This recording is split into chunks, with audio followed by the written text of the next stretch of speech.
નડિયાદની કે જે 58 પુલકાઓએ સ્કેટિંગ થકી અંબાજી સુધીની 210 કિલોમીટર લાંબી સફર ખેડી 5 થી 15 વર્ષના સ્કેટર્સે માં અંબેના ચરણોમાં શીશ ઝુકાવી 2036 ઓલિમ્પિકમાં ભારતનું પ્રતિનિધિત્વ કરવા અને ગોલ્ડ મેડલ જીતવાના આશીર્વાદ માંગ્યા। નડિયાદના સુપ્રસિદ્ધ સંતરામ મંદિરથી આશીર્વાદ લઈ નીકળેલા 28 સ્કેટર્સ અને 3 કોચની ટીમ 5 દિવસની કઠિન યાત્રા બાદ અંબાજી પહોંચ્યા।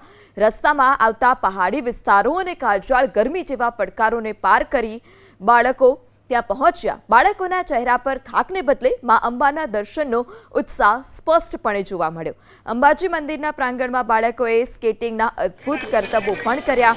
આ યાત્રાનો મુખ્ય ઉદ્દેશ્ય બાળકોને ડિજિટલ ગેમ્સ અને મોબાઈલથી દૂર રાખી શારીરિક રમતો તરફ વાળવાનો છે।